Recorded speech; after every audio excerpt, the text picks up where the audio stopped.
বৃষ্টি না চাইতেই জল চলে আসলো। কী যে মনোরম এক পরিবেশ নিয়ে এসেছে আকাশ, চারিদিকে জল আর জল। মাছগুলো খেলাধুলা করেছে, অনেক লোকে ফিশারি ভেঙে নিয়ে এসেছে, কেউ জাল দিয়ে আটকানোর চেষ্টা করছে, কিন্তু কতটুকু সম্ভব হচ্ছে বা কতটুকু পারছে সেটা পরে বোঝা যাবে। কিন্তু বর্তমানে এখনকার যে পরিস্থিতি, বাড়িঘরে কেউ সাহস করে থাকার চেষ্টাই করছে না।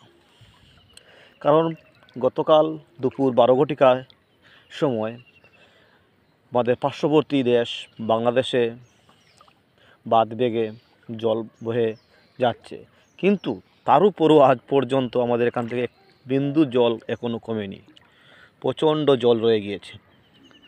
আমি এখন জলমগ্ন অবস্থায় রাস্তার মাঝখানে দাঁড়িয়ে আপনাদের জন্য একটা ভিডিও শ্যুট করছি, যাতে সবাই দেখতে পারেন আমাদের পরিস্থিতিটা কীরকম। আমার চারিদিকে প্রচণ্ড আকারে জল আপনারা দেখতে পাচ্ছেন, দেখে নিন।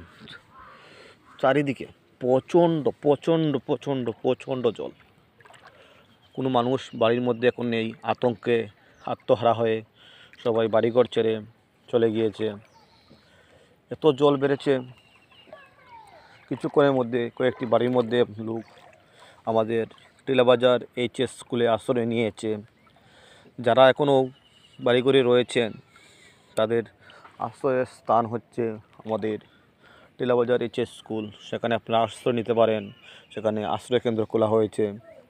তাই জানের ঝুঁকি না নিয়ে সবাই চলে যান টিলাবাজার এইচএস স্কুলের মাঠে, সেখানে অবস্থান করছেন। দেখুন, ঠিক আছে, রাখছি, তারপর পরের ভিডিও আপনার সাথে আবার দেখা হবে।